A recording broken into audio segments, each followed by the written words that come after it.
From Relay, this is Upgrade, episode 616, The Marvel Universe, for May 18th, 2026. I am your host, Jason Snell. Mike Hurley is on assignment. This episode is still brought to you, though, even though Mike is on assignment, by Delete Me, Squarespace, Claude, and Steam Clock.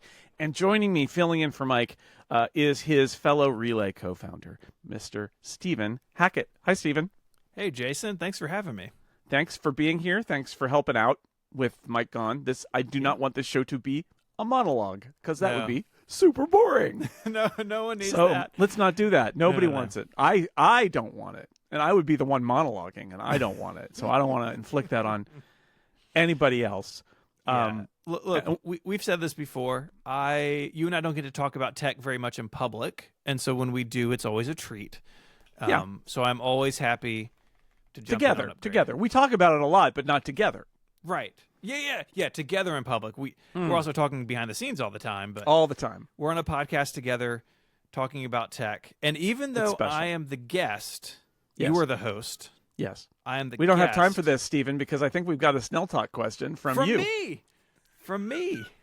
That's what I was trying to get there. I saw you. I thought you might need a little helping hand. Just helping you out. Jason, I know Yes, that you have Stephen. been slowly collecting more Apple gear, and viewers of Upgrade see it, right? Because it's behind you. Yes. What are some recent additions? And I would love to know also what's on your short list. What would you love to have added? So, one of the dangerous things about making old computers behind me part of my video setup is that it gives me an excuse to buy old computers. Yeah. Although I haven't done a lot of that. I actually haven't bought a lot of stuff recently. I did buy a trash can Mac Pro.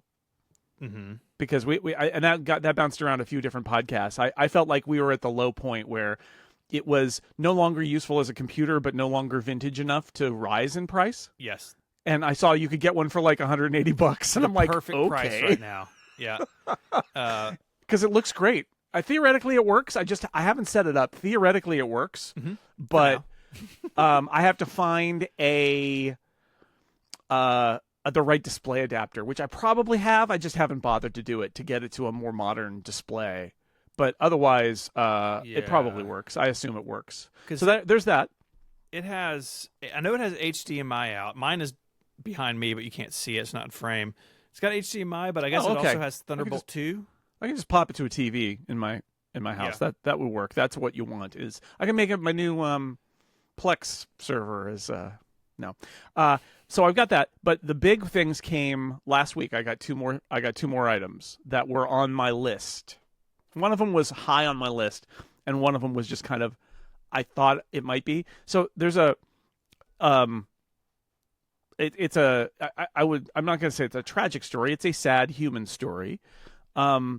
I used to work at Mac User back in the 90s, and I showed up as a summer intern a couple weeks after the editor-in-chief of Mac User left for another job. And that guy, his name was John Zilber.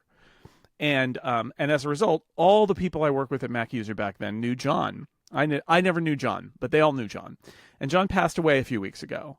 And my friend Jim, who I worked with at Mac User back in the day, said the family is having some trouble figuring out what's on old Macs, figuring out if they're functional or not. And he was wondering if I could help them. And especially one of the tasks, and you'll appreciate this, is they couldn't actually use some of them because they didn't have an ADB keyboard or mouse. Right. Yeah, it may start up, but then you can't interact with it. What do you do? Because these are pre-iMac, and therefore they don't have they have the old Apple desktop bus. So, and he sent me a picture, and that was, he knew what he was doing. He sent me a picture, and I looked at the picture, and I was like, is that an eMate? Yes. Is that an original G3 iBook? Yes. And so I said, I said, get them in touch with me, and I will help them. And I went down there. They're just south of San Francisco, and I went down there, and I brought with me Apple Extended Keyboard, or Apple keyboard. I didn't bring the big one. I have a smaller one that, You why don't bring drive the that big big one? of a car. I mean, you need to run a U-Haul to use the Extended 2. And I was worried, do I have ADB mice? And I do. I had 2. So I brought an ADB mouse, and I brought the Blue SCSI, which is, for those who don't know, it's basically like a Raspberry Pi that is attached to a SCSI port, and it reads off of SD cards. It reads disk images.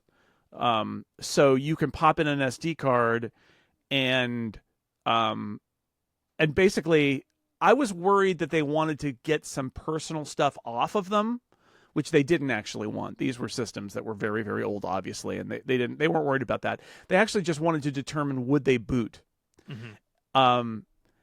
And so there were 3 systems there that they were wondering about.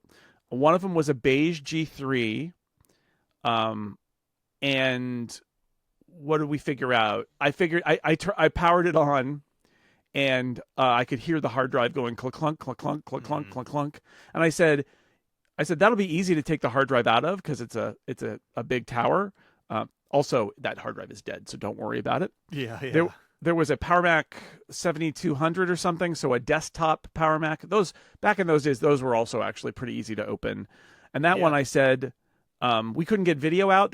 It turns out the big challenge was Mac video to a modern monitor is very hard. It's really hard. Because Mac video, you end up with an adapter, which he had on both of these systems, an adapter with a bunch of dip switches on it. Yep.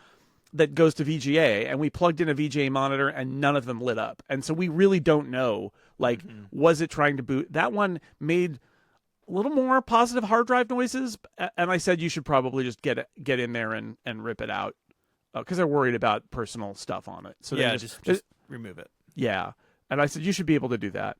Oh, they had a G4 Cube, which booted sometimes, but never to a screen that actually loaded the OS. And I said, that one you're going to have to look, that's more modern. I said, you're going to have to look online about how to remove the hard drive. I opened it up and I said, that's the hard drive. But you're going to have to take some pieces apart in order to get it out of there. Yeah. See, the difference is I would have gone with a full tool set, and I would have just stripped those babies down. Beyond my interest or capability. So I did not do that. I was strictly the Blue SCSI was as far as it went. And there was a Mac SE, and the funny thing is it was an SE, not an SE30, and I was like, and it wouldn't boot. And I realized actually that the hard drive was blinking SOS in Morse code. Yeah, which is a funny thing that hard drives did back then. It was actually blinking, long, short. But that one, I was able to download System 608 onto Blue SCSI as an image and pop it on the back and turn it on, and it booted. And so I said, so this one you can sell, because they're just going to sell this stuff on eBay. I said you could sell this as boots, but the boots from external, but the hard drive internally is dead. Right. Very common when you're shopping for this stuff.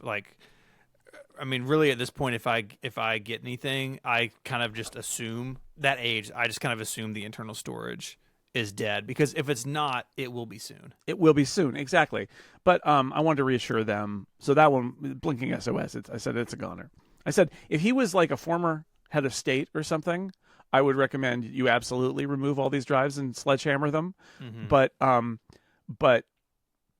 he's not, and so nobody is going to ever attempt to do forensics on that drive to pull out the platters to find out what was on a Mac SE in 1993. You'd be surprised, though, how many times over the years I've gotten something either purchased or sent from a listener or a reader, and it just is full of stuff. I have a PowerBook, my PowerBook 170 or 180, whatever it is that I got for the 20 Max for 2020 series. That's just got somebody's stuff on it. Yeah. Right down to the Connectix PowerBook utilities is every time I open it on that thing, it's got his name. It's registered to this guy. And I'm like, I don't know who that guy is, but this was his computer. That's a little weird. It's when you're decommissioning a computer, ideally you should wipe it. Yeah. And after the fact, it's just, it can be weird. So anyway, I walked away with an eMate. That's awesome. And does it work? They say it works, but they kept the power plug because I said I could get another power plug, although my Newton power adapter doesn't have enough power, so I had to order a power adapter for it. Yeah, it's a different wattage, I think. Yeah. So but I think what they said is that it had a login code. So I'm gonna have to reset it, which is fine. You just wipe it and reset it, and then you can get in. But I've got that. That's fun because I spent like 15 minutes with one in the 90s and never again. So I'm excited to have that. One of the unique. I told them the story about how Johnny Ive in that period was just trying to make things with translucent plastic and nobody would listen. And since there was a beige G3 there, I was able to point at the little plastic button on the side and say, "See, this is him crying to be let out." And I got a it's a graphite G3 PowerBook, which Very nice. I didn't especially need it, but it's fully functional. I mean, the battery's dead, but it runs. Yeah. And my mom used that. That was her first when my parents moved into their motorhome and were full-time motorhomers. We got her an orange iBook.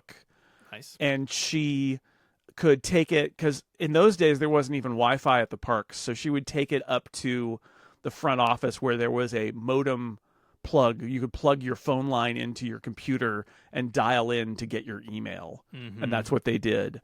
And so I have sort of fond memories of that.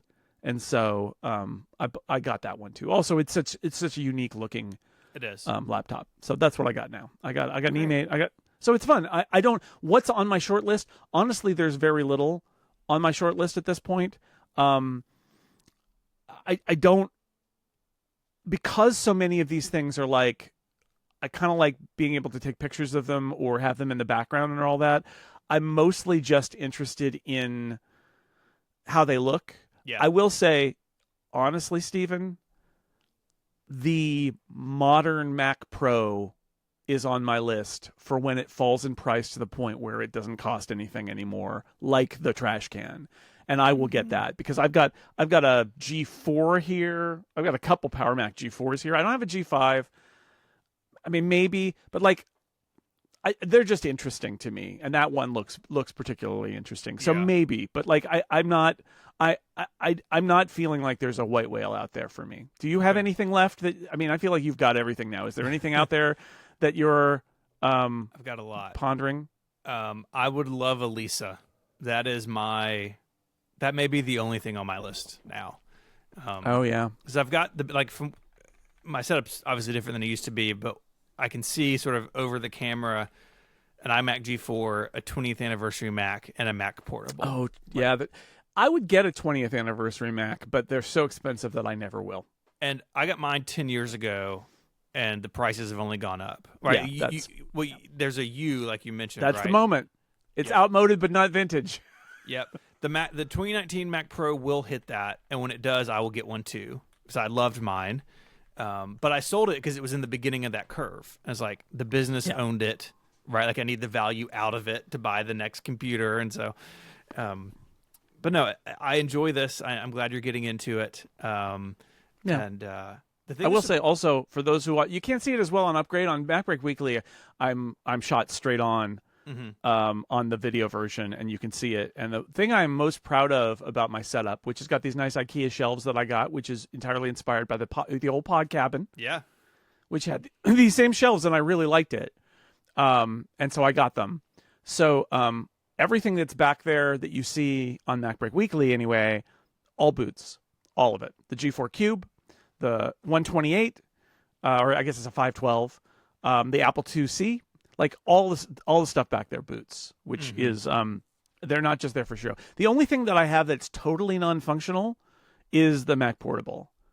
And again, it's kind of not worth it to me to even make the effort to make it functional. It looks so weird, and I was able to get one cheap because it didn't run that I got it, but it's dead. Yeah, I don't have a battery. You can get a battery, but I have the parts to bring mine back to life, and I've just never bothered. Yeah. I got hey, more Podcastathon. Let's bring back the Mac Pro. What we learned with the Podcastathon last year is that what you really want is an extra guest who's not responsible for Podcastathon things to do work off on the side, and you check in with them. Because if you're actually trying to entertain people and fix a computer, it does not work. It doesn't work. No, it's not good. Let's do some follow up. Okay. before we get into the rest of the show. We had a lot of talk with Mike about visual intelligence and AirPods with cameras and what that was all going to be about.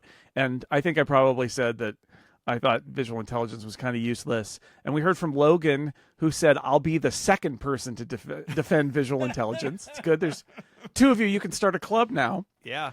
Yeah. I use it to identify plants and insects often, but it's best for vintage shopping. I love mid-century modern decor.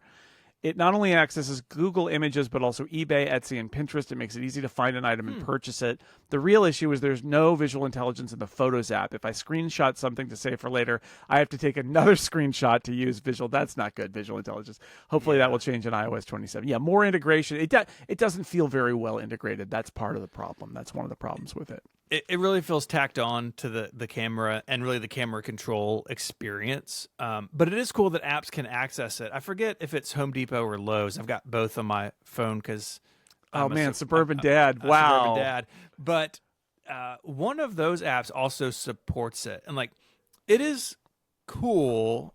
And I like that it exists. But I kind of land where you land. Like, I don't personally have a use case for it.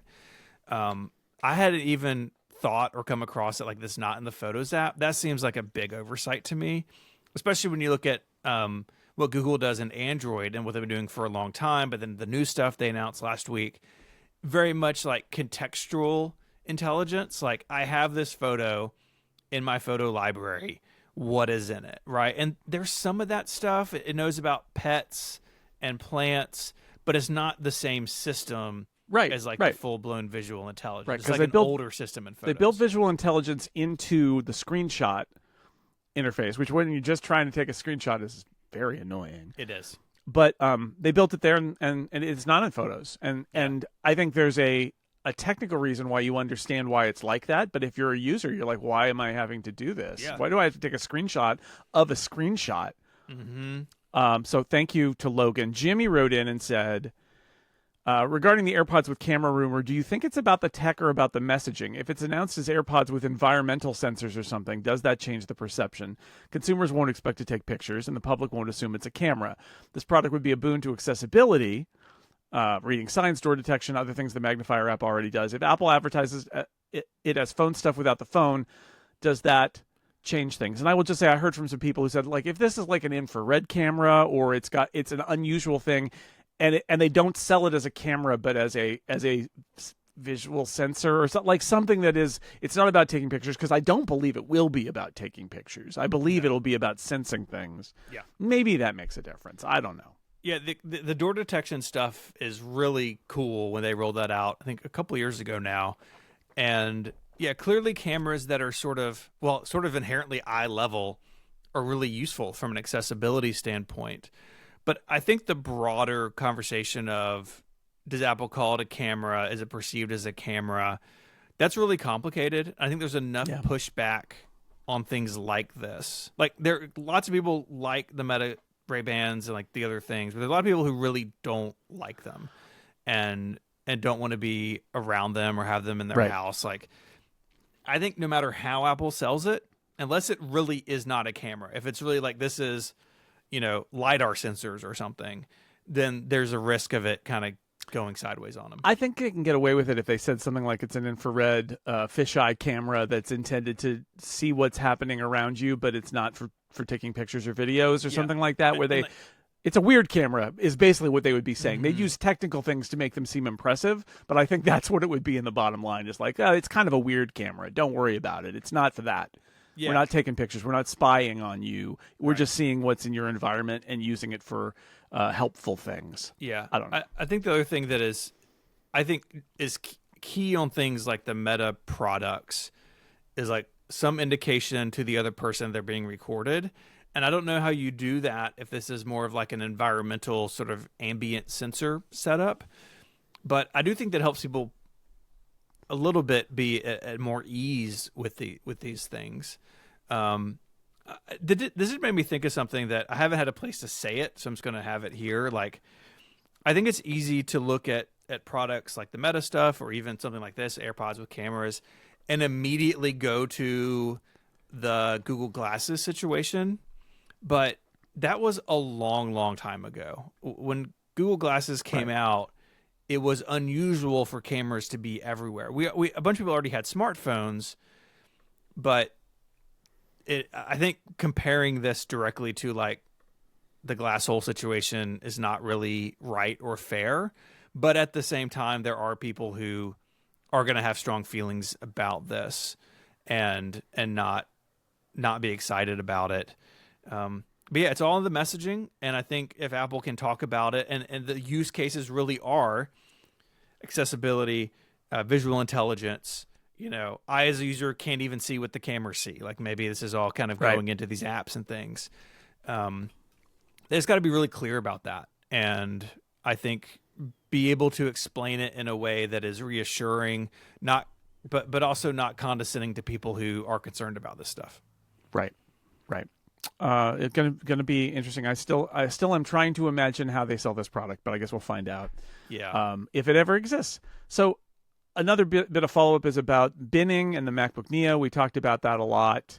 I got one piece of weird feedback who said Jason doesn't understand how binning works. He said that binning is what you try to do, and I'm like, I never said that, but I appreciate the feedback. I guess binning just happens. By the way, if you were wondering why binning happens, the Wall Street Journal.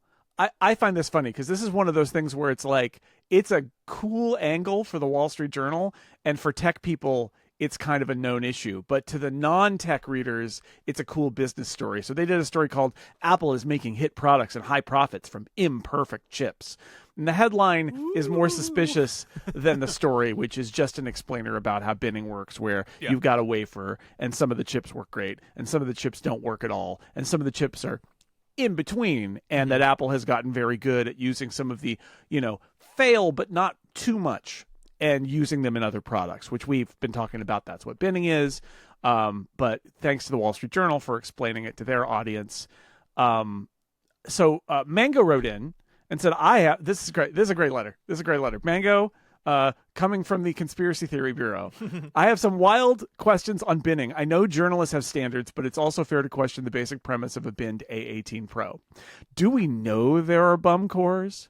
What if, regardless of the system on a chip's test performance, the Neo uses too much power or makes too much heat with all cores turned on? The A5X for iPad 3 was the first A-series chip with extra GPU cores because Retina, and the back of that iPad got really hot. I remember it well. Worst iPad ever. Yeah. Thanks for bringing that up. And replaced it in like 6 months. Oh, it was Mango, I appreciate the conspiracy theory. Maybe they deactivated the cores for other reasons.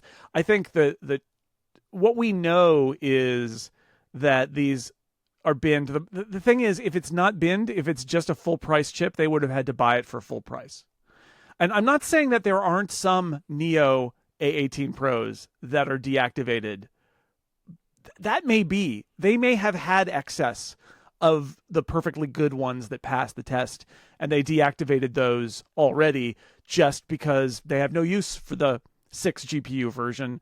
It's possible, but as we found out, because they're going to do a hot lot and they're going to get more of these, Apple's not ordering up broken chips, which means the ones that come out fully functional with 6 GPU cores that they have to disable, they're going to pay full price for those. Yeah. And they'll pay the bin price, the partially broken price for the ones that are partially broken, but they will also be paying full price. So that's why they wouldn't do that, is that they have to pay TSMC full price, is my understanding, for the ones that work. Because if you say that you go and order from TSMC, I want what I used to have, but one less core. Well, one that's like more time to spin this back up. And you're going to have binned processors out of that collection. Exactly. Yeah, you want to try to make it with 6. Yeah. Because a certain percentage of them will have a single fail, and those are all usable, and the ones that have no failures are all usable. Yeah. And so you want to shoot for the plus it's your design. Your design is 6. Right. And either they turn that off in the Neo, or maybe like was theorized a couple weeks ago, maybe the higher end Neo gets one extra core at some point. I don't think it really matters. I mean, it's interesting from like the business perspective, and like Apple doesn't end up in these situations very often. But like the product of the Neo, like the story of the Neo is so much more than how the number of GPU cores it has. Like It's a delightful computer. I just set one up yesterday for one of my kids, and was going through it. It's the Citrus one, and they're super excited. And like, it's like, yeah, it's like a fun laptop that's inexpensive but full featured. And like, you know, my kid's not going to care about how many GPU cores are in it. I don't really care. It's true. It's just, it's the behind the scenes stuff that makes this interesting. It doesn't make or break the product if one core is turned on or off. I'm more concerned about the price of it than anything else. I think the most important feature of the Neo is what it costs. And why there's not an orange one. Well, give it time. Give it time. They'll get there. Lemon Lime got to jump it in the queue, I guess. Sure. This episode of Upgrade is brought to you by Delete Me. Delete Me makes it easy, quick, and safe to remove your personal data online at a time when surveillance and data breaches are common enough to make everyone vulnerable. Delete Me does the hard work of wiping you and your family's personal information from data, broker, websites.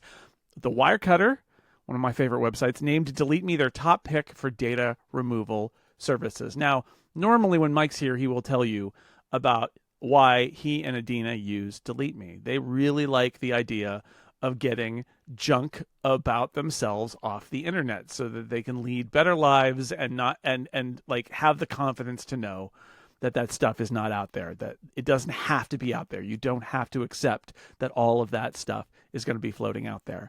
And you can be like them. You can take control of your data and keep your private life private by signing up for Delete Me at a special discount for Upgrade listeners, 20% off your Delete Me plan when you go to joindeleteme.com/upgrade20 and use promo code upgrade20 at checkout. The only way to get 20% off is to go to joindeleteme.com/upgrade20 and enter code upgrade20 at checkout. Joindeleteme.com/upgrade20, code upgrade20. Thank you to Delete Me for supporting Upgrade and Relay. Rumor Roundup time, Stephen. Yeehaw! Thank you. Thank you. I appreciate it. I knew you were going to do that one right. Mark Gurman, the sheriff, is moseying into town to talk about Siri on iOS 27. He wrote about this in his newsletter. He wrote a piece about this. He's reiterating, you know, he reports about this all year long. So as we get closer to WWDC, some of what he has to do is sort of like put in the context of the things he's already reporting. So he's already said, I think, that there's a standalone Siri app for chatting. He said users are going to be able to kind of pop into the chat experience via Siri or entering a new search or ask mode by swiping down from the center. There's a lot of stuff happening when you swipe down from the top of the screen. But one of them will be, basically it's like Spotlight, but it's Siri, it's search or ask, unifying that, which I think is a good idea. And then in terms of privacy, Mark reports that Siri will have a smaller context memory. It will remember previous chat and other details. It'll be set to auto delete, although you can change how long conversations stick around. And that what he's really saying is Apple has to lean into privacy here, but they need to not let their standards get in the way, which has been a kind of a bugbear for Mark Gurman's kind of analysis of his reporting for a while now, as he feels like Apple is struggling with the idea that it's got a privacy brand and that this stuff all kind of like is not great for privacy. And how does it square that? Yeah, and I don't think he's wrong to touch on that. I think he hangs a lot of hats on it, but I think at the end of the day, like, people who want an AI product from Apple, like those people care about privacy. That may even be a primary reason they choose it over something like ChatGPT or Claude or, God forbid, Grok. But at the same time, if it means the product doesn't work or is like frustrating to use, like it feels like a very thin landing strip for this to come down on. And I just don't know how they manage that. But I mean, the Google relationship, and this is something that Gurman points out, is Apple has this private cloud compute branding, and they talk about having things go to the private cloud. It doesn't preclude them from using Google, because Google also has a private tier now where things get locked up in very much a way inspired, it seems, by what Apple was doing. Mm-hmm. And so it's possible that what they're going to say, and we'll have to watch for this at WWDC, right, is they may not describe it, they may not brand it as Apple's servers. They may. I mean, it depends on how they want to define what private cloud compute is and whether it's Apple servers or whether Google servers that do the same thing are counted. But it's quite possible that that's what's going on, is that they're actually, this is not necessarily running on Apple servers. It may be running on Google servers that are using the same security models, the same idea that they can't see it, they can't do anything with it, and that they'll make those claims. But I do think they are going to do that. I think that that's one of the things Apple really has invested in here, is the idea that you can use these services and none of these people know. Like, all that data is anonymous, essentially, and unviewable by the hosts of the servers that you're using. Right. I mean, Google made an announcement back in November that they had built effectively what private cloud compute is and does. Right. Maybe that was part of their deal with Apple. I remember that was a conversation when the Gemini thing was announced. Was like, is this a factor here that they were able to do this or willing to do it? I think it's also interesting that Apple, if they play their cards right, they kind of get the best of both worlds. They get access to models that were trained without a lot of privacy rules in place necessarily, but the product they get to build out of that is or does have those higher privacy walls in place. That I think is going to be as interesting to hear from them as what the features are, because in a way we know what the features are going to be, right? They're building a chatbot. We know what those things do. They've already tipped their hand in other areas of the OS that AI can interact with, like image generation and visual intelligence and these other things. Like, we know what their product is going to be. Well, what we don't know is how it's going to work, and they have a story to tell there. Yeah, it's going to be a challenge. And this is when we're going to parse the details. I feel like it really is going to come down to how do they pitch this, because I do believe that the goal of this is still going to be to maximize privacy. I think they can't get away from that, and they don't want to. Mm-hmm. But it is an issue. A piece of feedback I got that I don't think we're going to get to in this episode, but it was asking about, like, the idea of the semantic index, but you've got multiple devices, and are you syncing data across devices? And a lot of times what Apple does is, you're running the model for photos on device, which is why the photo stuff doesn't, like, it reruns on every device you've got. And one of the reasons is it's just a machine learning thing. Like, they're not passing metadata around. They're using their ML model to generate what all of those keywords are on your photos. Mm-hmm. So that's the danger with something like personal context, is like, you could pass it around, but now you're passing around personal data and it's leaving your phone. And I still feel like if they do something like personal context, which was, a 24 feature, so who knows if they're going to ever go back there. But if they do go back there, it's very hard to make the claim that you're passing it around, but it's okay, versus it never leaves your device. So I feel like they're going to be left with, it's going to stay on your device, but that might put them, if it puts them at a disadvantage compared to what their competitors are doing, they have to make a choice. Yeah. And that's I think what Gurman's really getting at with a lot of what he says is Apple going to put itself behind, or is it going to break some of its promises in order to stay relevant? And I don't know if it'll come up or not, but it's certainly a possibility. This very well may not be a keynote type thing. This may be a State of the Union. It may be it's buried down in a session somewhere of, like, get to know the new Apple Intelligence, right? And there's a section in there about these things. Because it does also affect developers, right? If a developer is going to tap into Apple Intelligence and the Gemini model behind it through API usage, that developer may have limitations based on how Apple builds this and how they structure it. So I suspect we'll hear something, even if it's not the headline. Yeah, they got to say something. It's just a question of what is it? Mm-hmm. What is it? Also, there was another Mark Gurman story that I was debating whether I wanted to give this any oxygen or not, but I want to at least mention it, which is I think a very weird story about, the headline is Apple OpenAI Alliance phrase setting up possible legal fight. And it's a very weird story because, most of Mark Gurman's stories are based on his sources at Apple. And there's no question of who his source is because there's an unnamed OpenAI executive giving him quotes. Mm-hmm. And it's not an anonymous. I mean, they are unnamed.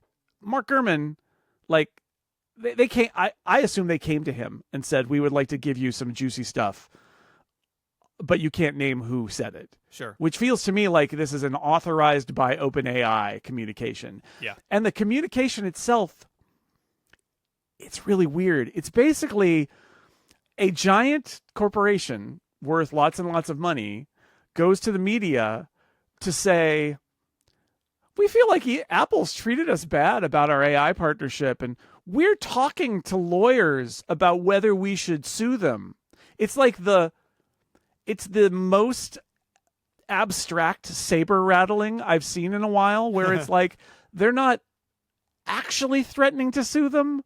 They're sort of threatening to talk to people about suing them. It's like a tiny balloon on top of your trial balloon. It's like, let's see how this feels. Yeah, before we release the trial balloon, we'll put this little party balloon up and see what happens to it. Yeah, it's very weird. Also, I'm not a lawyer. You can sue for anything, but I have a hard time seeing exactly what their case is, which is probably why they're only talking to lawyers and not filing a lawsuit, because they feel like it's sort of like Apple didn't try hard enough with this and not enough people are using it and other stuff like that. And it just seems very weird to me, kind of sour grapes.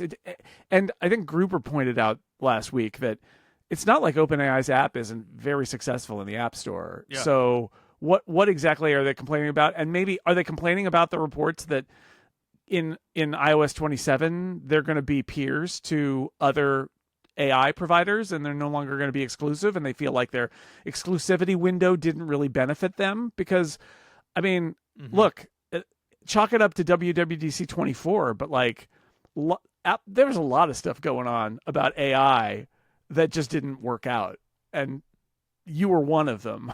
I mean, it didn't hurt you appreciably because the platform has still got lots of OpenAI users on it. So I find it's a weird story. Like, somebody at OpenAI got bent out of shape about the Apple relationship and just wanted to really just fire off a flare saying this will get their attention that we're unhappy. And probably my guess is they were just hoping to get somebody to return their calls about this, get some executive to call them and say, okay, let's smooth this over. We're sorry you're unhappy. It's going to be okay. But I don't know. It was one of the more baffling stories ever because there's nothing behind it. I mean, I'm not saying it didn't happen. It did happen. I'm just saying there's not even OpenAI can muster very much in this leak that they're doing to Mark Gurman. Yeah. If Apple had gone to them and promised, hey, you're gonna see X amount of usage, and if you don't, we'll pay you for the difference, or something like that. Then they should pay them.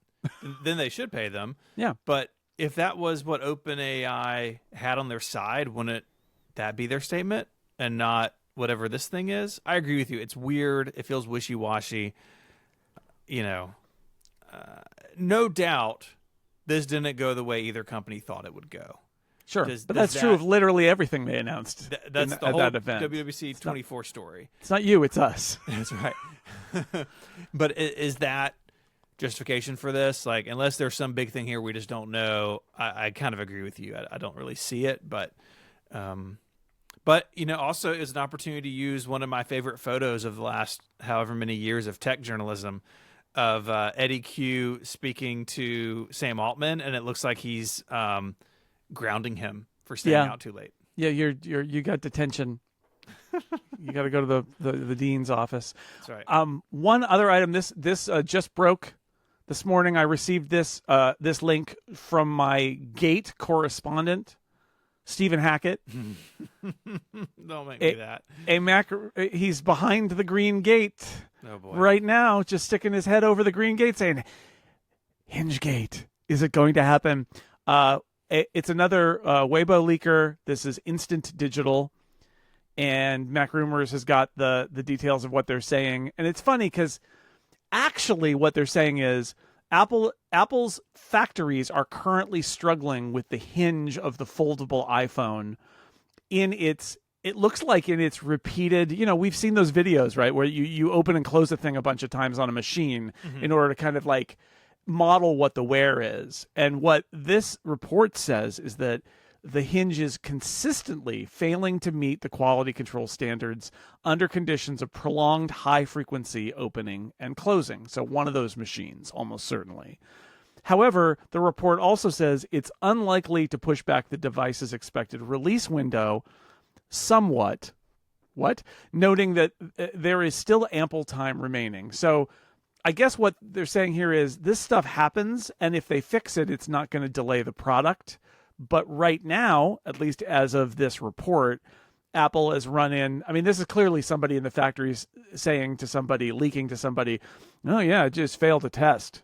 Yeah. And so it becomes this story. But it's a hard problem, right? This is part of new stuff for Apple to handle that they've never handled before, something like this. And they want to get it right. They don't want to have an iPhone come out that's got a bad hinge that moves badly or causes a big screen fold because it's moving wrong or whatever is going on.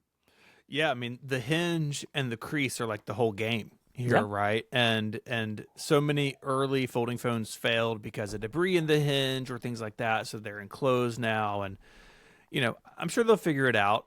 I also think that if the foldable, even if they split the iPhone line where the 18 and maybe the Air 2 are in the spring, so the fall is just the Pro Max, and foldable. Like, I think the foldable could also come a little bit later if they need another few weeks. But I would suspect at this point, you would hope that this would not be a showstopper, right? Yeah. I mean, they did have that issue with what I think was basically the camera control button, which they turned into the action button late in the game because they were having issues with the camera control style, not quite physical button. And so they replaced it with an actual physical button. So, the product hasn't been announced. If they can't make it work reliably, they can just kick it to the spring. Yeah. Or kick it to the following year. And they don't want to do that. They could do that. My understanding is the way this works is that, when you're manufacturing these, you make the small lots and you test them. But eventually you have to put it on the factory line and then you test those, right? You're testing batches as you go to make sure that it all is going to work okay. But when you go up to the next level of production, I think you need to test it again. And they have names for every level of this, DVT, BVT, PVT, QVC. I don't know. They've got all those levels. Yeah, they do. And you need to test them at all those levels. Right. And so this sounds to me like they brought it up to another level and did a bunch of this testing. They're like not happy with the results. And what that suggests to me is that it probably is that something in the way they're assembled at this level is not how they're assembled at the previous level, and they got to debug it. And this stuff probably happens.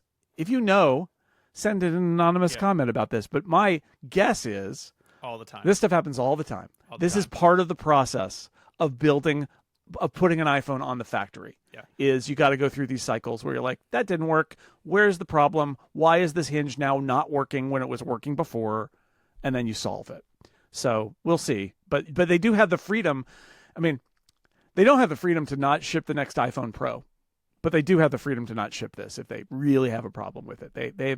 They got all the latitude in the world with this product because it doesn't exist. It hasn't been announced. We all know that it's coming, but they can delay it, and it's just not going to be the end of the world because it's not an existing product that they're updating. All right, that is the end of Rumor Roundup.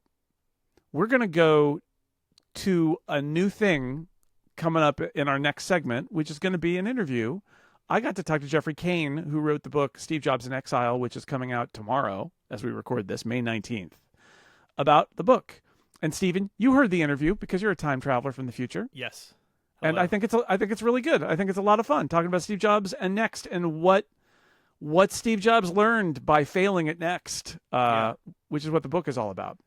It's a fascinating conversation. It's an area that has not been covered super well. Like there's some books about Next out there, but I've not read the book right now.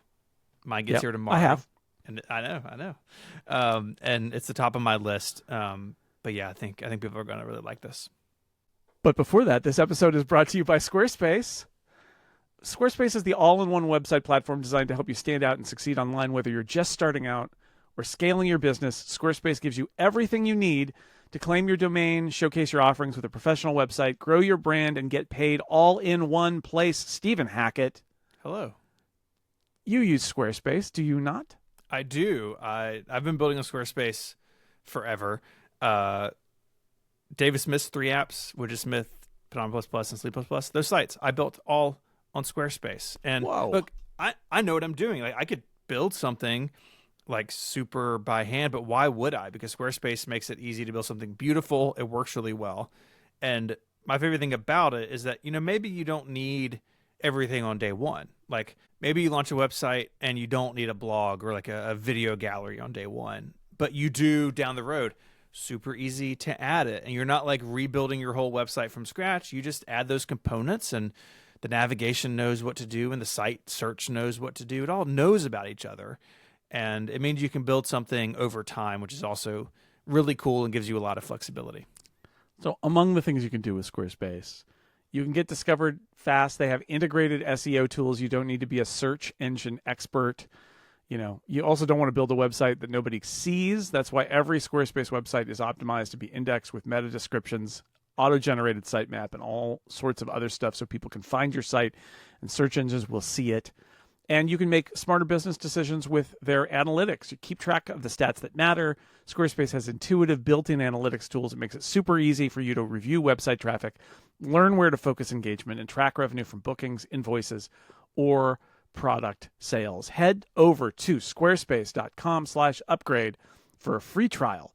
And when you're ready to launch, use the offer code UPGRADE and you'll get 10% off your first purchase of a website or domain.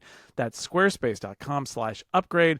Offer code UPGRADE to get 10% off your first purchase and show your support for Upgrade. Thank you to Squarespace for supporting this show and all of Relay. All right, now I want to introduce my special guest for this episode. It's Geoffrey Cain, author of Jobs In Exile, which is coming out as we release this episode tomorrow, May 19th. Geoffrey, welcome to Upgrade. Great to be here, Jason. I really enjoyed this book a lot. I think people who are interested in Apple history and Steve Jobs history will get a lot out of it. It's funny. So you sent me an email about this about the same time that I was writing my review of David Pogue's book. And it's such a great combination, actually, because David's book is so focused on being a biography of Apple that when Steve goes to Next, he basically leaves the book and then re-enters when Gil Amelio is shopping for an operating system. And your book is, it's got details of what sort of led to Steve leaving Apple, but like, your book is what happened to Steve while he was gone, which is very dramatic in an amazing number of ways. Well, well, writing it, I could see the drama. It was something that popped out right at me. But yeah, David Pogue's book, excellent book. I have a copy on my desk, and he goes so in depth, and he's just so exhaustive. So we were joking together that our book should be sold as a set. Mine is like the middle years when Steve disappears from his book, and then here's the story of how Steve got through those tough years at Next Computer. But yeah, it's this story. I've written tech biographies before, written about companies, and what always popped out at me was the sheer amount of drama at Next Computer as Steve Jobs was leaving, as he was descending into the wilderness and trying to find his way through these repeat failures. Almost everything he did from the time he left Apple in 1985 until about 1995, about 10 years later, was a failure. Almost everything. The hardware that he made, the Cube, which is one of the famous items. And it's just, I was mind blown by the sheer amount of financial terror and, the personal bankruptcy that he would have faced if things continued in this direction just a few more years. That's what his colleagues told me. And I was thinking, wow, if Steve Jobs is a guy who goes through this, then whatever problems I have in life or what other people might have, maybe they're not actually that bad. If Steve Jobs can survive like total failure and bankruptcy and the hardware division of Next Computer falling apart, maybe there's a lesson in here for all of us.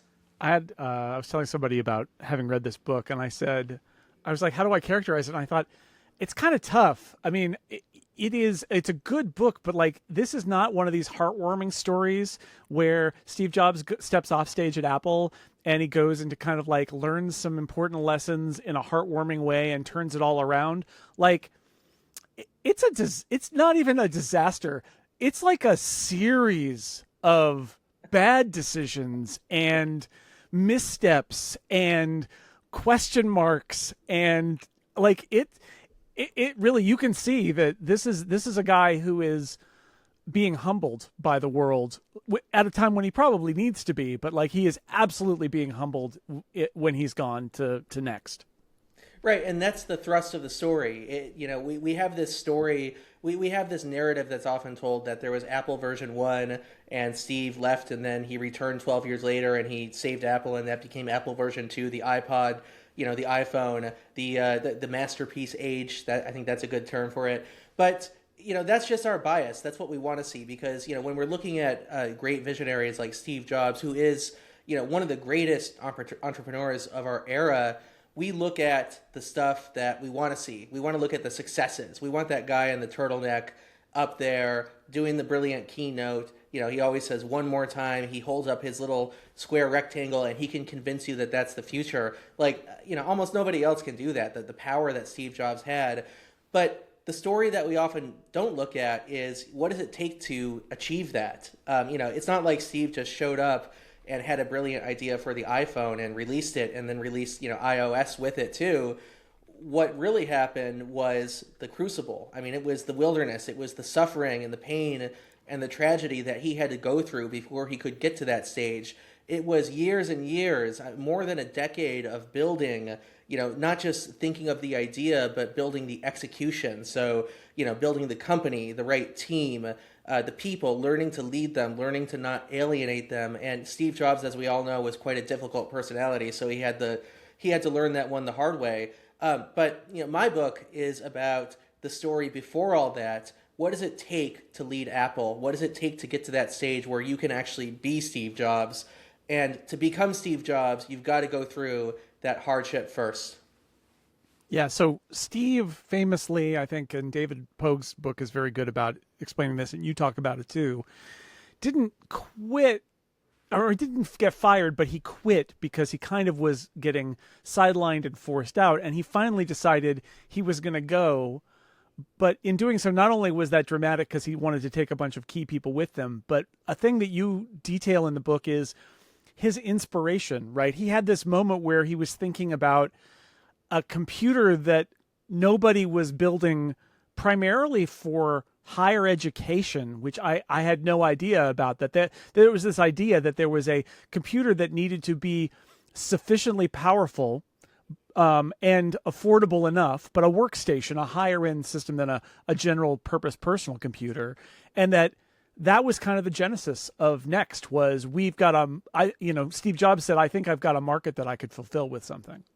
Right, absolutely. In the early years at Apple, Steve created the Macintosh, which was a historic moment. It's one of the iconic products of history. We all know the 1984 commercial, but one of the stories that's often overlooked is that when Steve would bring that around to serious laboratories, universities, classrooms, he wanted the Macintosh installed in all these places. And one of the pieces of feedback that he got from so many leading, we're talking Nobel Prize winning computer scientists, physicists, they would say, look, Steve, so, you have a really cool little computer there. It's fun for writing and it's fun for drawing, but take a look at all these big, giant supercomputers in my laboratory right here. I'm pretty sure this little Macintosh with the smiley face is not really going to stand up to what I need here. That was the kind of feedback he would get. So one of the dreams that he had, over time, it didn't occur to him right away. It was kind of something that happened over a few years. He realized that the next stage after the Macintosh was going to be what's called a 3M computer. And this is a super advanced, for the time, for the mid to late 1980s, a very advanced computer that can do the latest modeling, calculations, has some potential for artificial intelligence. One of the other lesser known stories about Steve Jobs, he really wanted AI on this thing in the late 80s. And he realized that, for him to really make his mark on history, because that's what Steve always wanted. He wanted to be a figure who, wasn't just creating cool things, but was pushing forward the trajectory of where humankind was going.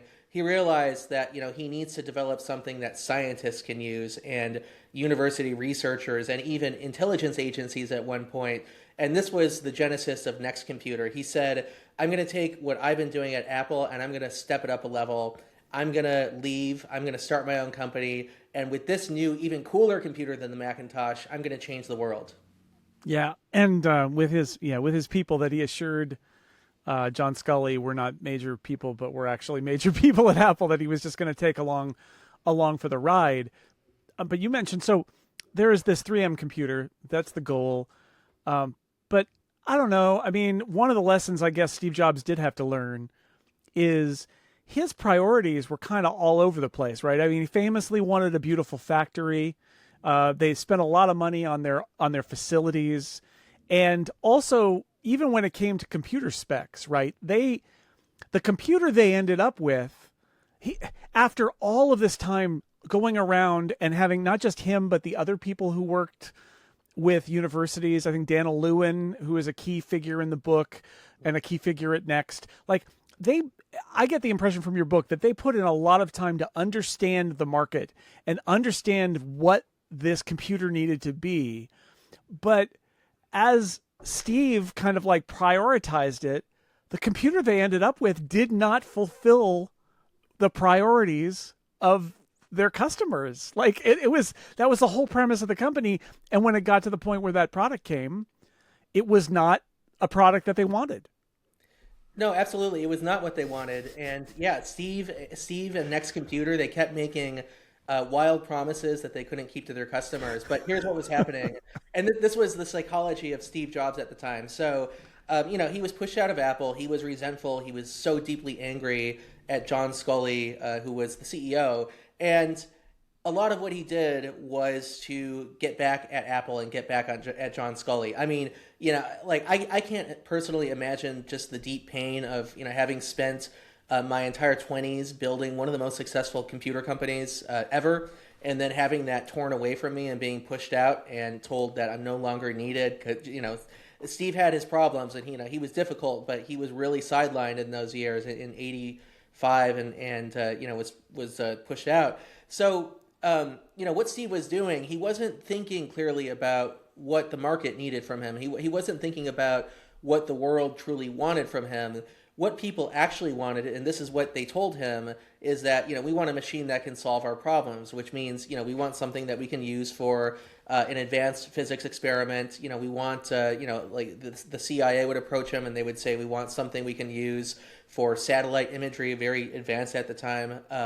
But Steve wasn't thinking in terms of what his customers wanted. He was thinking in terms of what he could show people that was so brilliant that it would blow them away. They would knock down this door to his headquarters and they would just want to buy up the farm and take all the Next computers they could. He even had a dream during these years. He really wanted to build so this factory. He set up a manufacturing plant in Fremont, California, across the bay from the Next headquarters. And his dream was that people would fly in from all over the world and they would have their Next computer, which is a perfect, beautiful cube made of this beautiful magnesium metal that was so exotic. They would stand there at the factory line and see the motherboard being created, and he only used robotic arms, and this is back in the 80s. We're not talking like tech today. So advanced for its time, and they would make the motherboard and then somebody would put it in the cube and the cube would come off the assembly line and then they would get to pick it up and take it home and have their brilliant new computer. Of course, if that had actually happened, then we would all be using Next computers today. So obviously it didn't succeed by any measure. And this was his greatest flaw during these years. It was the mismatch between what he thought was his brilliant vision and what the people around him, the actual businessmen and business executives and women, were telling him, like, the world doesn't want a computer just because it's a cube. They want something that will allow them to use powerful software that has specific, purposes, and he just wouldn't listen. Yeah, it's fascinating because you can see within him in your book the brilliance, right? Like he had some really brilliant ideas, but they were uncoupled from any kind of responsibility about what the business needed, right? The business, I almost get the sense, and I don't know if you spell it out, but I almost get the sense that, the business was there as a pretense for him to do the cool stuff that he wanted to do. And that it was like the business had a premise that then he just ignored because he wanted the magnesium case and like all of this impracticality that was cool. Like there's no doubt about it. It was cool, but like it didn't lead in a way that's weird if you remember Steve Jobs when he returned to Apple, where there was much more pragmatism about it. It was cool, but also he was often very pragmatic. In the next era, it's like, I mean, maybe does it come down to that there was nobody there to tell him he was wrong, or at least nobody he would listen to?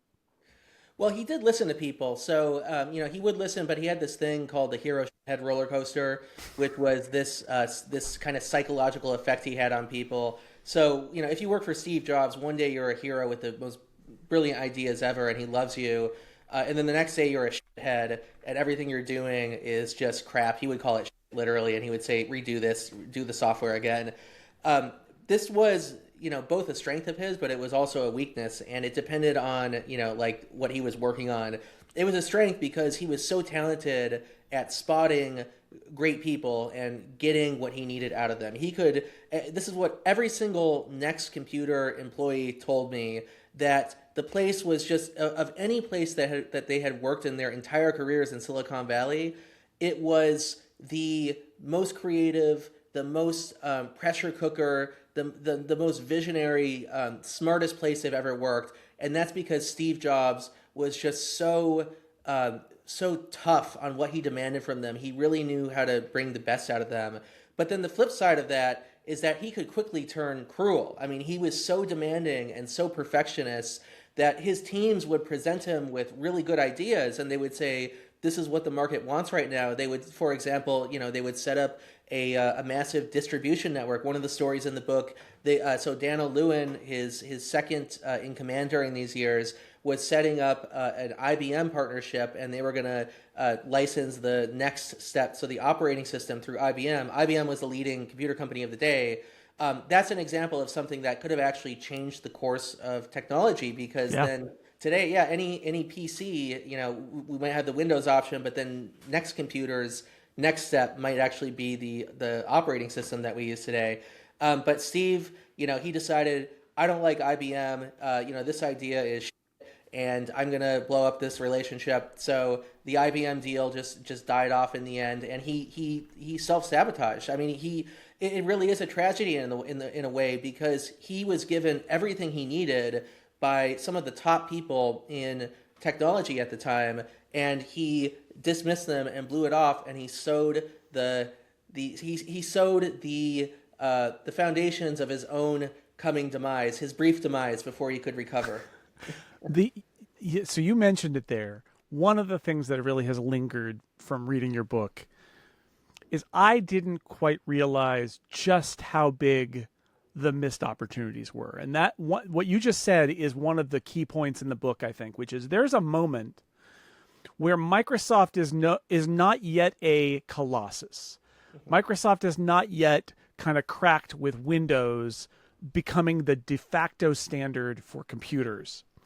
And there's a moment where Next, which has a lot of technical advantages in terms of its software and in terms of app building, it's really interesting technically, and they get this deal with IBM. And the case you make in the book is there is a scenario there where if Steve Jobs goes down that path, Next Step becomes Windows instead of Windows. And like you said, Steve just says, I don't want to do that. And that's it. Like, enormous business opportunity just blown out the window. Right. Well, when I was researching the book, I had trouble figuring out, what the heck was going on in his head during these moments. And I had to do a lot of really deep research, just understanding from the people around him what he was saying and what he, what was he, I would ask them, like, what was he writing on the whiteboard? Why does any, supposedly a brilliant visionary like Steve Jobs line up a deal with IBM and then just blow it up because he just doesn't want to work with them?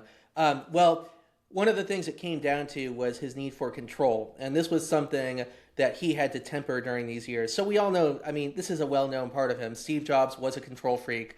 And that's why, he built the walled garden at Apple that he's so famous for. He really wanted hardware and software to be unified and work together. And that's one of the reasons why he succeeded. That's why Apple is still, a massive company today. And but in these years, so this was at Steve Jobs in his early 30s, he understood the need for control, and he even structured Next Computer around keeping it a private company so he would not have to go public and lose control again, like what happened to him at Apple. Right. So the entire system was highly, tightly controlled, also very secretive. He said, and I looked at a lot of this footage of him that hasn't been broadcast before, and he would be giving talks in conference rooms to the employees, and he would say, I want this to be a very secretive company.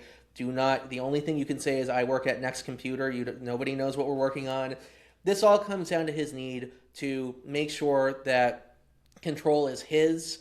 And even if, a great deal comes along the way, if that deal is going to wrest control away from Steve Jobs in any way, then he's going to blow it up and he's going to walk away. And that's what IBM, he feared, was doing. The IBM deal was great. The operating system that Steve was making was going to be on every single IBM workstation at least out there. And then Steve just said, to heck with it, because he didn't want to lose control of the hardware and software bundle, the Next Cube bundled with Next Step. He was fearing that IBM was going to, take that away from him by putting it on their computers. So that's just one example. Another good example, Ross Perot, the presidential candidate, I can remember. I'm old enough to remember him, and I'm sure a lot of people can.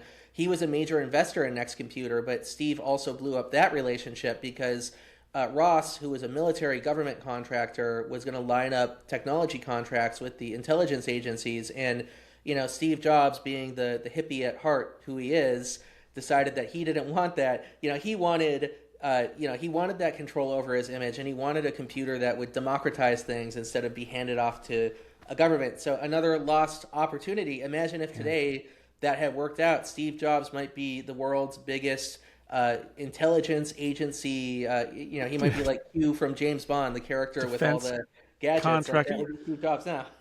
I'm glad you mentioned that, because I was going to mention that is the next enormous missed opportunity, business opportunity anyway, which is thanks to Ross Perot, and also thanks to the fact that the Next Computer ended up being kind of overspec'd but also overpriced for the target market. It turns out it fell into the perfect market for the intelligence community to analyze those satellite photos and all of that.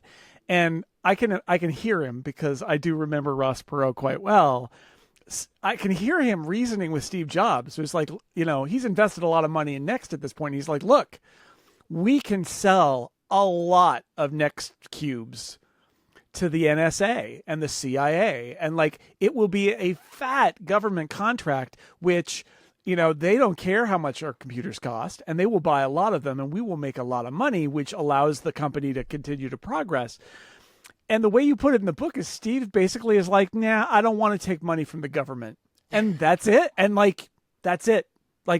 He just, it's, on one level, I guess I admire it, but it on a business level, he is, for a company that we know its fate, and we know that it basically is going to fall on very hard times, it's really staggering to read these stories where these doors are open for him, and he just says, I'm not interested, and refuses to walk through. Right. It was shocking. When I was learning about these stories, I was just thinking, come on, man, Steve, everybody knows what's going to happen here. It's so obvious where this is going to end, and you keep making the worst possible decision. It's, I still crack up when I think about some of these stories, and, the people who lived it still look back on it and think that was so irrational and so bizarre. Like, I don't know why I put myself through that at Next Computer, but it's a story that they carry with them. The thing about so like this rejecting government contracts, rejecting IBM, there's something really fundamental here that's going on, and it's the problems that Steve is having, realizing what it actually takes to build a business versus just being the artist. So we see during this period Steve the artist, and he's a brilliant artist. He can spot a beautiful design. His cube was inspired by Zen philosophy and architecture, and he hires the best German designer to come out and make it for him. He knows what he needs aesthetically, and he knows that the future is going to look something like this, that we're going to have an operating system with these drag and drop icons. That's what he was developing as early as the 80s, which is just incredible when you think about the vision. But Steve even reflected on this at one point in an interview. He said that vision is not enough. One of the lessons he learned in this period is that the execution is really the key. And what is execution? If you're building a business, it's you need the distribution network, you need the reliable supply chain, you need a team who you can call on and trust. You need reliable contracts, and especially if you're in advanced tech, those are corporate and federal government contracts.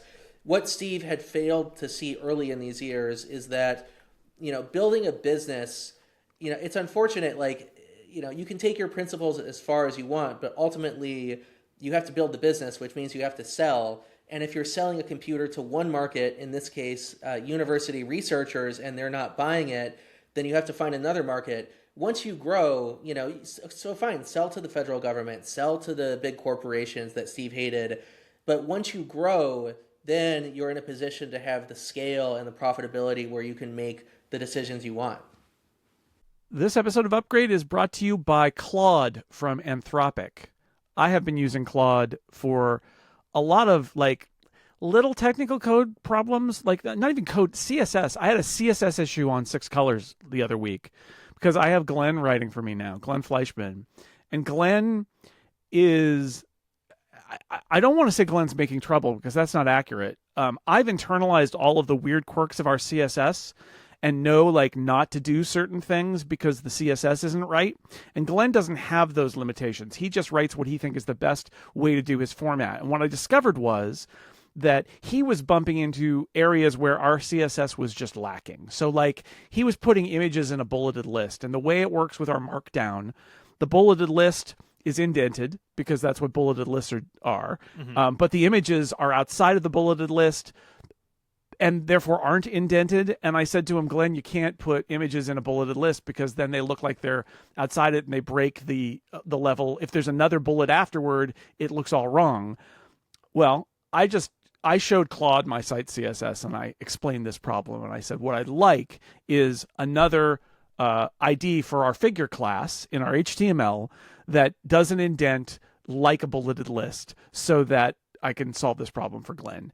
And, it didn't take Claude more than a very short amount of time to say, I have 2 different options for you. Which is better for your site? I was able to take that code, run it on my development site, test it, make sure that it was right, made a few tweaks to make myself happy with it.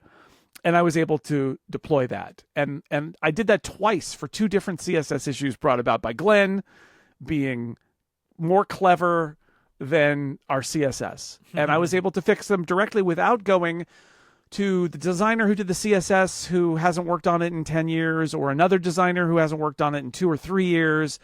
I was able to get Claude to help me with it and then test it and then deploy it in a very short amount of time. So just so useful for stuff like that, or for adapting one of my newsletter script that I have for 6 Colors members to do an audio version of our newsletter for members now, which is a podcast that reads it aloud. And I took the one script that I wrote, and then I had Claude Code work on it with me to generate a podcast that I was happy with, which required huge amounts of iteration, but I'm very proud of the result. So, just problems big and small that I've run into. And Claude has been there for me. It's really great. It is the AI for minds that don't stop at good enough. It's the collaborator that understands your workflow and will think with you. Whether you're debugging code at midnight, strategizing a business move, Claude can extend your thinking to tackle the problems that matter.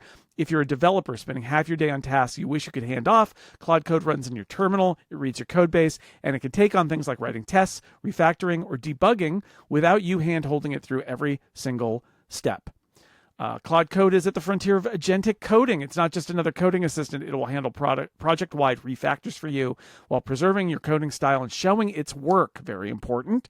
And you stay in full control. Like I said, I got to use Claude Code on my newsletter project, and in fact, the way I chose to deploy it is it was rewriting a file on my disk, but the official version of that script was on my server.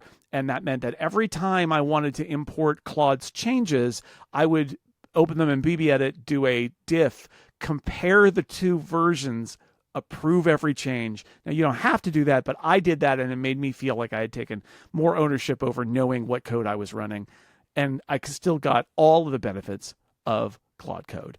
If you're considering adding a new tool to your setup, you want to know you're in good company. Companies like Stripe, Shopify, and Pfizer trust Anthropic with the rollout of AI in their businesses. For problems worth solving, get started with Claude today at claude.ai/upgrade. That's CLAUDE.ai/upgrade. And check out Claude Pro, which includes access to all the features mentioned in this ad. Claude.ai/upgrade. Thank you to Claude for supporting this show and all of Relay.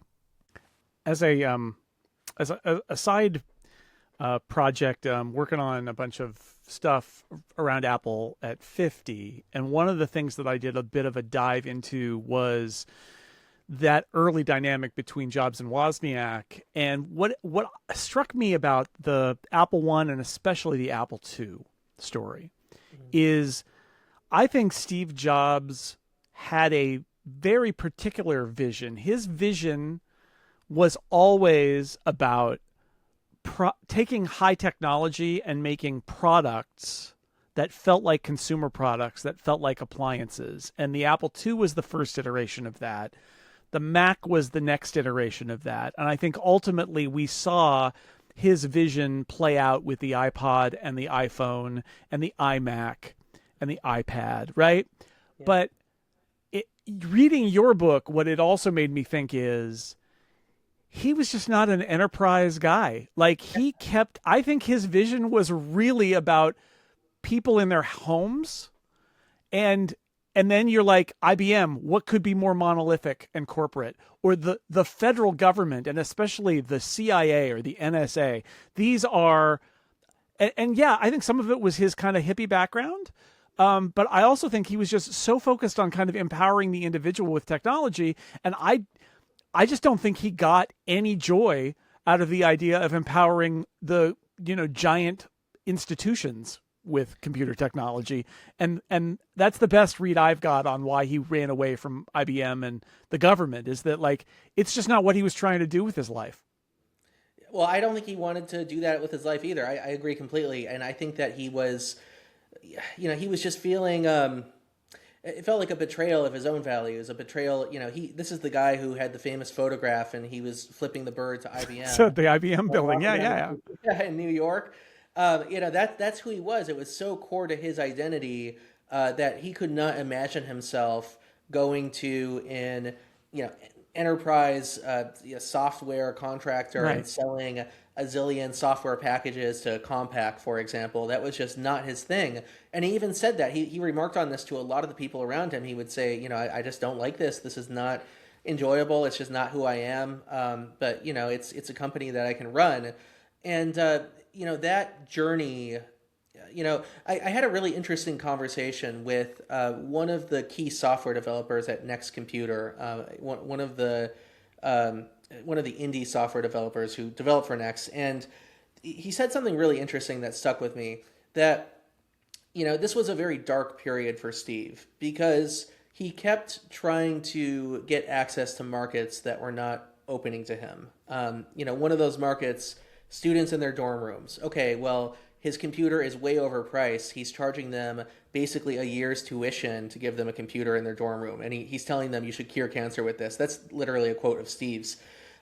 These markets are not opening, but that's really who he wants to be. And the darkness that kind of took over him in this period was because he found himself making these compromises. But this one developer, he remarked, and he knew Steve well, he said that this was an unusual stage that he needed to go through, because if Steve had not been put through that furnace, like that blast of, here's what it takes to build an actual corporation that can sell to other corporations, he would have become, this guy wandering in the desert with, sprung hair and, a giant beard, just kind of talking nonsense to people.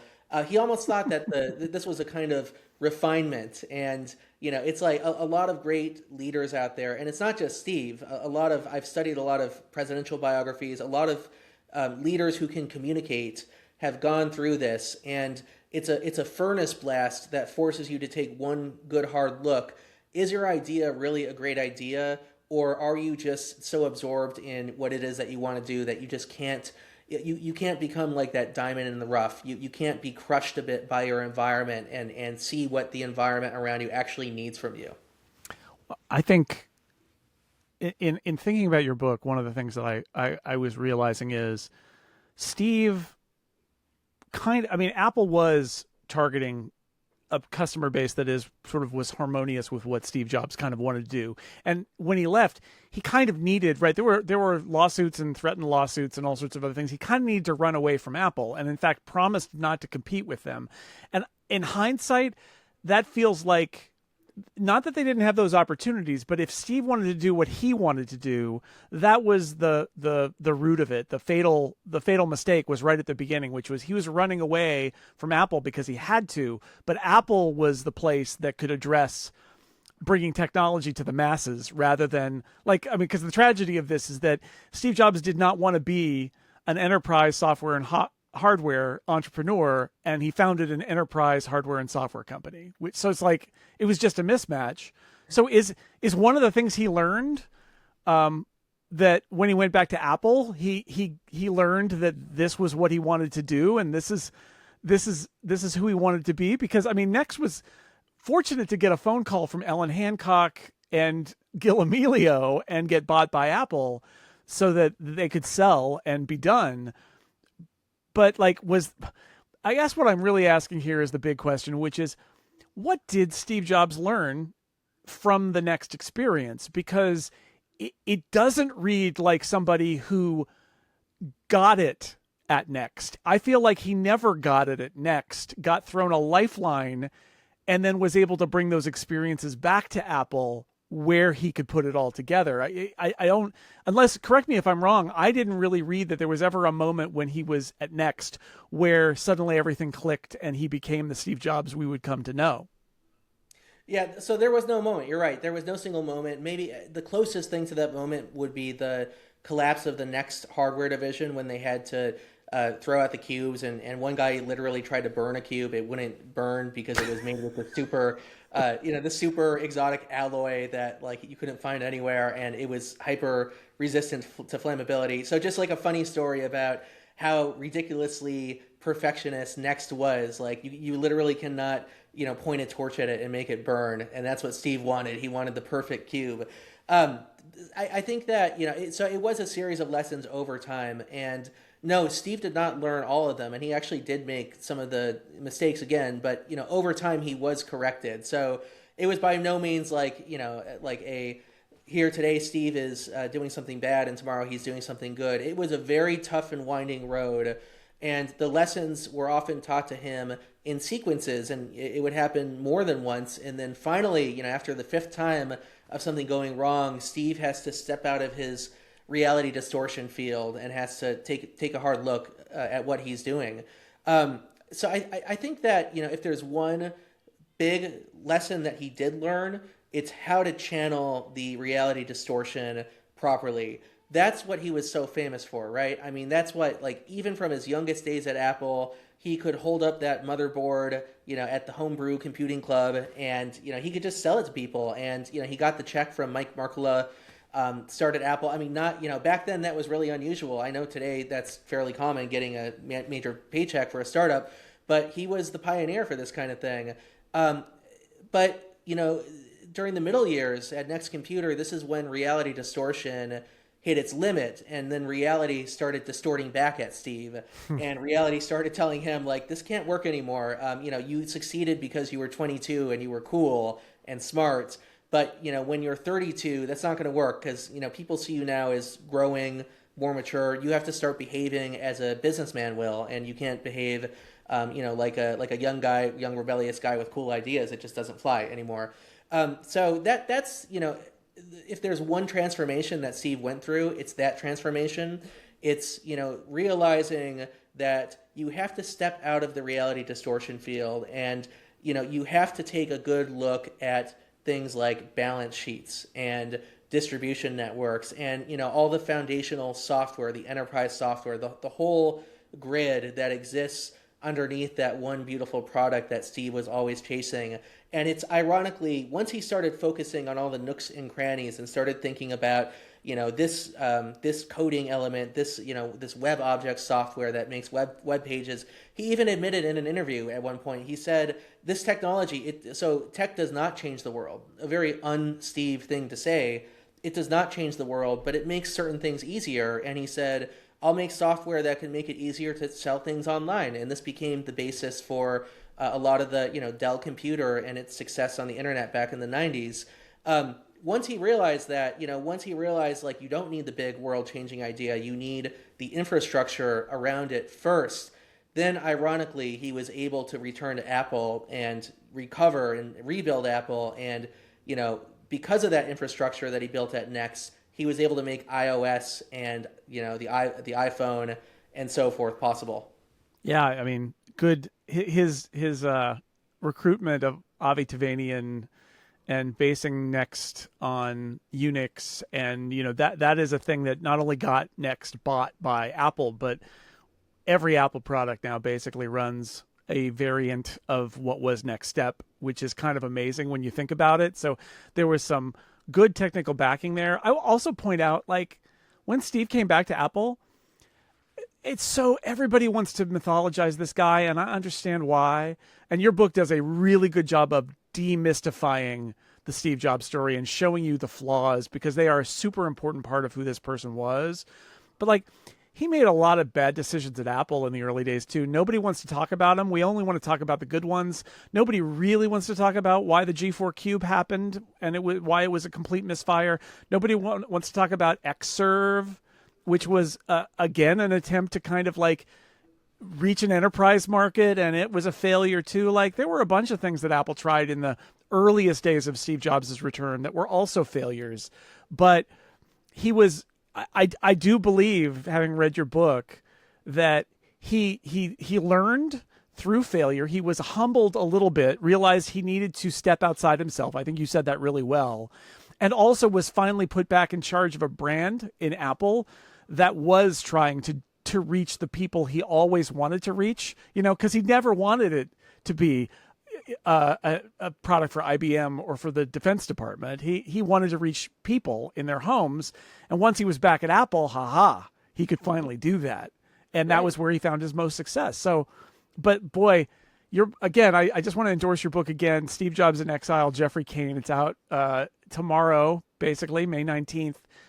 It's an important pathway to understanding all of Steve Jobs, I think, or at least all of Steve Jobs as a business person, because you can see the brilliance and you can see the flaws, and there's really, I think it's a great era of his life where it's all going on, right? And it has a happy ending, but boy, he went through a lot of suffering, much of it self-inflicted, but still a lot of suffering after having such great success at Apple. And I think about that sometimes reading the book. It's like, first John Scully sidelines you and you leave the company you founded, and then everything happens at Next. I mean, like, the fact that he kept going is kind of amazing. Yeah, it is amazing. And a lot of people would have given up. And One of the things I found so fascinating about this story is all the different touch points, the narrative touch points. If Steve had made a different decision, even just a slightly different decision at any of these many dozens of points in the story, he would have failed. He would have probably been written out of history. And then Apple would have probably gone out of business because he would not have returned. So, next is the pivotal. These are the pivotal years of the biography of Steve Jobs, because if Next had never happened, then Apple as we know it, I would argue, would have never happened. And, we might all be using, I don't know, compact PCs with Next Step loaded on. For sure. Something different. Although if he had made better decisions, we'd all be using PCs running Next Step. So there we go. Maybe IBM still. Who knows? Yeah. It's anyway. It is. I agree with David Pogue and you. I think this is a great part of the 50th anniversary of Apple, is to consider this part of the story where one of the founders goes away and then he comes back and famously saves the company. What happened when he was off stage in David Pogue's book? The answer is read Steve Jobs in Exile by Geoffrey Cain. Geoffrey, thank you so much for being on Upgrade and for talking to me about this. I really enjoyed the book. Like I said, there are moments where I'm just shaking my head, but it is so fascinating, and there's so much in there that I had never heard before. You have so many great sources for people who worked at Next. So I really highly recommend the book, and thank you so much for talking to me about it. Great to be here, Jason. This episode of Upgrade is also brought to you by Steam Clock. A lot of mobile apps aren't great. They're just mediocre. They're fine. They're not broken, but they're fine. But you notice the difference the moment you use something good. Steam Clock software builds good mobile apps for companies that care about taste and making good apps that are not just fine. They're a design and development studio based in Vancouver, Canada, right by the Steam Clock. There's a Steam Clock.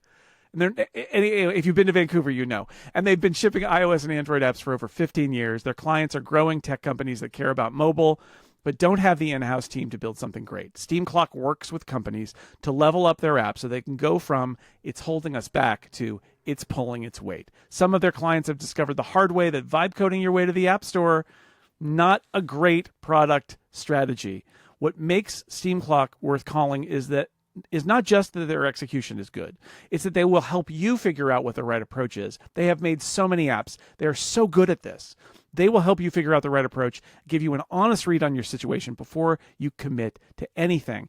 Their client apps have been downloaded over 10 million times. They've helped 5 of their clients through acquisitions. If you're building something and need a mobile team that cares as much as you do, Steam Clock is where to start. And while you could go to Vancouver, stand at the Steam Clock, spin around 3 times, and find Steam Clock software, I recommend something else, which is to go to steamclock.com/upgrade and get in touch. That's steamclock.com/upgrade. Thank you to Steam Clock for all the great work they do building good apps, for supporting Upgrade, and all of Relay. Time now for Ask Upgrade. Okay, you got to work on the lasers. I don't do it every week. I know, you're warming up. The lasers are warming up. It's fine. Thomas writes in, given Apple's desire to do things on device, here we go. We got it. I'm curious how you would see personal context going when having more than one device. You've spoken about using third-party email clients on your Mac, so won't all your email be missing from context there? Won't any difference in apps between devices yield a different context on each? Covered this briefly earlier, Thomas. Yes, this is a concern. I don't use Apple Mail on my devices. I use MindStream. Yep, me too. So there's a few options here. Like, first off, I don't think they're going to sync. Like I said before, I don't think they're going to sync across devices. I think it's going to be like photos. That means that, yes, there will be a different context on each. The question is, does Apple do something like, say, certain kinds of apps, calendar apps, client apps, or whatever, or calendars or emails or whatever, can opt in to being indexed, right, and then they're in the system anyway. Donate their content to the index. Yeah, it's you could do it that way. Now, Apple tends to roll things out just for first-party clients and then add third-party support later, but they change stuff. Maybe they'll change that. The other way this could go, and I don't love it, but it could go this way. I have my calendar in Calendar with everything turned off, because there are certain contexts where you have to add an item to the calendar and it wants to do it in the system calendar and not Fantastical. And so I just have to keep that on in parallel. And I do see a scenario where you might have to actually put your email in mail and then not use mail, which is stupid, but it's possible that would be the way. I don't like it. I think this is why you need to support third parties if you're Apple, so that you can get the best experience. But Apple does this all the time where they're like, we got a great new feature, requires use of all of our apps. Right. And then in year 2 or 3, it comes around to others. Maybe we already are in year 2 or 3 because they talked about all this stuff in 24. It is a very interesting question, and I hope that at least for some sorts of apps they can donate their data. In terms of like the differences between your devices, that's how a lot of stuff is, right? Like the core stuff, like calendars and notes and things, kind of everywhere. But I don't know if you don't get the exact same result on your MacBook Air and then you walk down the hall with your iPhone in your hand and do it again, like, is that the end of the world? Like, I think most people think about this as a phone feature, right? And maybe that's all it is. We don't know that, but I don't think it's going to be that big of a deal. I hope. And they may not. I mean, they may not do it. That's the other thing that I'm open to the idea that this personal context concept is just going to get thrown away. Yeah. It's definitely possible. Yeah. Or they refactor it to something that's a little bit different and uses iCloud. And I honestly don't know what they're going to do. But it is one of the technical challenges that we've been talking about really for 2 years now. Ever since they announced it, there were a lot of questions about personal context that would only be answered in the fall of 2024 when still asking them. Bob wrote in and said, Jason, have you checked out the MLB app on Vision Pro lately? I got all the baseball questions in here for you, Steven. Great. I really like the 3D game tracking during the live playing of the video. I don't think they had that enabled the last time I checked it out. I was on an episode of the Vision Pros podcast, April 30th, episode 65, and we talked about the MLB app. This season's MLB app for Vision Pro is fantastic because they are now using basically like video game player models, and the way MLB's system works, they're tracking in real time all player movement on the field, the ball and the player and the bat, and they've turned it into like, it looks like a video game. You're in a 3D space and like you see the batter swing the bat and you see the ball go where it's going and you see all the outfielders move. And previously on Vision Pro, this was, they were all like dots. You were watching dots move around. But now it's like animated versions of players, like video game versions of players. And it's really impressive. My experience has been that they've got it working perfectly, syncing it with the audio. So radio, and this is what I heard from somebody who wrote in and said that they had loved it because they had a game that they couldn't watch because it was blacked out, and they put the radio on and watched the 3D version of the Vision Pro, and they said it was a pretty good experience. And I agree, I thought it was a pretty good experience. I have yet to get the video to sync up with the action. I don't know what the difference is there, but what you really want is the StatCast data that's powering it to be in sync with what you're watching. Sure. Otherwise, like, it's no fun to have the pitch come in and then 10 seconds pass and then the pitch comes in on the video, or the opposite. Either way, it's not fun. You really want it to be in sync. Whereas the audio version, it's kind of magical, actually. You're listening to a radio description of a baseball game while you're watching this video game version of the baseball game. It's pretty fun, and you can change where you are. So they've done some work there. I lament the standard MLB app they updated. MLB at Bat is what it used to be called. We gave it so many different awards at Macworld back in the day because it was a cutting-edge iPhone app. Mm-hmm. So good. And I got to be honest, the current version of the MLB app is garbage. It's just terrible. Disappointing. They I used to be able to check really easily like what the scores were. Now the scores are all like big and you have to scroll a lot and it's hard to scan it, and the iPad version is bad, the phone version is bad. It's just a mess. And there are so many better ways of doing a baseball app than what the current official MLB app is doing.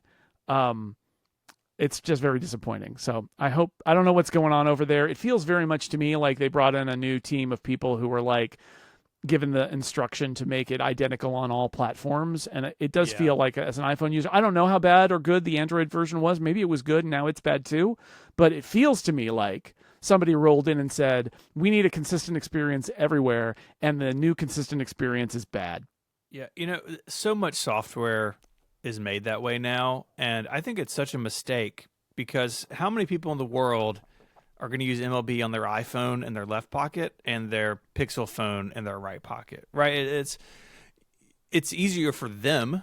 It's, they can have one design team, probably still going to have different development teams to target the different platforms, but it's such a mistake so much of the time, I think, to do that, because what you end up doing is your app on all platforms is worse, right? It's not just that the iPhone app gets a little more like Android, it's that the Android app is also not as good as it could be. Or, if it's on the desktop and you end up using Electron or something, well, then the Mac app's not as good as it could be. It's so frustrating to see. Yeah. It's not good. And it is kind of a trend.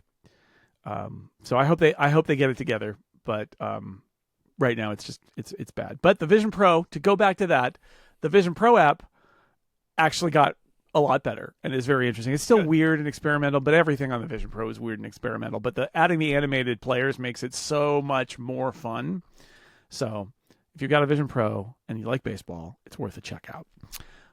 Matthias writes, I have been wondering if focusing on services is the original sin for Apple that poisoned everything. If this was the case, would separating Apple and Google from their stores fix it? Original sin. I mean, I would say making more money than they ever really intended to on the App Store and on Google Safari referrals was the original sin. Generated enormous amounts of revenue. I think what we at least popularly think of services is more like eyewash to fit the services narrative by giving it some main characters, because we all know that like Apple TV is not driving the services revenue. It's the App Store and it's Safari, Google search. And those other things are good and they may drive some growth, and that's good. But like even there, I would say Apple Care is more of a driver. It's not the stuff that gets all the attention in services. It's Apple Care revenue and iCloud revenue and Safari search revenue and App Store cut revenue and App Store subscription revenue.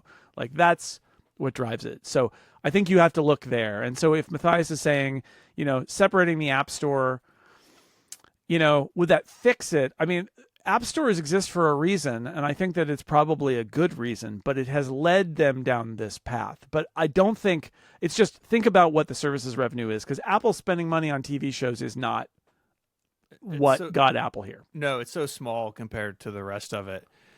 Back in, I guess this was in 2021, during Epic versus Apple, a Phil Schiller email came out during Discovery, and this is quoting from that email. We'll put a link in the show notes. Do we think our 70-30 split will last forever? I'm a staunch supporter of the 70-30 split and keeping it simple and consistent across our stores. I don't think that 70-30 will last unchanged forever. I think someday we will see enough challenge from another platform or web-based solution to want to adjust our model. I think the question moves from if to when and how. And then he actually goes on to talking about, like, he lays out an example. Again, quoting from the email. I'm sorry, it says a long quote, but I think it's important. Just as one thought, we are making over $1 billion a year in profit from the App Store. Is that enough to then think about a model where we ratchet down from 70-30 to 75-25 or even 80-20? If we can maintain a $1 billion a year run rate? I know that's controversial, but I just tee it up as another way to look at the size of the business, what we want to achieve, and how we stay competitive. I think Schiller had it right in that email, which he sent. Of course he did. So the Discovery was in 2021. Do you know when he sent that email? 2013? 2011. 2011, yeah. Yeah. Come on. Yeah. Yeah, they made a choice, and this is something that I know people have talked about on other podcasts about the Tim Cook era, but like this is a great example of that. Whether it was Tim Cook driving it or whether it was the CFO driving it or whatever, the fact is that under Tim Cook's watch, they made a decision, even though Phil Schiller was like, the App Store was never meant to be this huge of a revenue generator, and it is such an asset to the iPhone, and it'll get us in trouble. And they said, we are willing to do all of that because we're just rolling in it. That's what they decided. And, I know we talk about this a lot, this idea that Apple acts like the underdog and doesn't understand that they're the bully now. But this is a great example of that, where Apple saying we're never going to give an inch and we need to take every dollar is an understandable behavior from when Steve Jobs came back to Apple. Mm-hmm. And it doesn't really fly anymore with anybody. And I think it endangers, when Matthias asked this, he's saying separating Apple from the App Store. It's like, that would be very bad for Apple. I think that would be bad for users. Yeah. But do you want to risk that? In order to take every dollar off the table instead of only some of the dollars? Plus you would have to, forgive me, because I've ranted about this on Upgrade before, but the classic one is, I don't think, because of Apple's status as the platform owner, that they would do badly in a more competitive situation. I think they have so many other advantages that they would continue to do well. And I think in the EU, we're seeing that. With all the changes the EU has made, I don't think it's appreciably affected Apple's business at all. No. However, Apple seems to be just afraid of competition. Not that they couldn't compete, but as I've said before, what's better than competition is not having competition. And if you can just not force everybody to do what you want, then that's great, because you can charge what you want and make a lot of money. But I think that they could compete and compete well. And I think it's hard not to look at that Phil Schiller email and think of the road not taken there. Yeah, for sure. But yes, if you're looking for original sins, there's one. Last question. Joey says, randomly, does the Upgrade intro song have a little bit of Mike or someone's voice mixed into it? I feel like I can hear a very quiet man's voice, but I'm not really sure. So does it? It doesn't. There does sound like there's somebody in there at the very beginning going like in the background. I think it's something that's from a loop. I don't have the original multi setup version, but those two files that we play for Upgrade, there's the synth version and then there's the electric guitar version. I asked for one after we got the other, and there's the one that I sneak into the show sometimes, and then the one that Mike uses. And now Jim uses that one, so I don't get to sneak anything into the show anymore. But those all come from before the show started, and they're all from the hard drive of Chris Breen, who generated the theme song. And I think it's just an artifact of a loop that he's using there. But I don't know. If it's anybody's voice, it's Chris Breen's, but I think it's probably, if it's actually just something that's from one of the loops he used in building the Upgrade theme song. So yeah. I think of it, I think it's there every time too, Joey, but it's not us. I'll put it that way. If you want to hear me on a theme song, I'm on half the Robot or Not theme songs, but that's about it. Me and John, we're on those. And that brings us to the end. Stephen, thank you so much for sitting in for Mike. I appreciate it. It's good to it's good again to talk about technology on a podcast with you, because we just normally don't do this in public. So it's fun. Yeah. Thank you for having me. People should go check out that book. It's going to be awesome. Yeah. Yeah. Steve Jobs in Exile. Boy, there's a lot of bad decisions being made in there. You just got to go in knowing this is going to not be a story of Steve Jobs leaving Apple and triumphing. It is the opposite. He leaves Apple and it's bad. And then he comes back to Apple and it's okay again. Mm-hmm. So people should check that out. People should check out what Steven is doing, 512pixels.net, and the Connected podcast here on Relay, where you and a couple other gentlemen chat about tech topics and do silly fun things. Yeah. On a regular. There's Japes. There's Japery. All the time. And we're like Upgrade. We're gearing up for our WWC games. Y'all have your draft. We'll have the rookies. Yep. It's WWC is You know that scene in Indiana Jones where he's running away from the big rock? That's kind of how I feel right now about WWDC. Like, it's coming for us. Yeah, it's true. It's true. It is. It's going to crush us if we don't keep moving. Everybody out there, thank you for listening. Send us your feedback, follow-up, and questions at upgradefeedback.com. Thanks to our members who support us and let us keep doing this with Upgrade Plus. This week, Stephen and I are going to talk a little bit about some Mac OS security. Get upgradeplus.com. You can find us on YouTube by searching for Upgrade Podcast. Thanks to our sponsors this week. We had Delete Me, Squarespace, Claude, and Steam Clock. And thanks again to all of you for listening. Mike will be back next week. Thank you to Stephen one last time. Until next time, Stephen Hackett, say goodbye. Bye, y'all.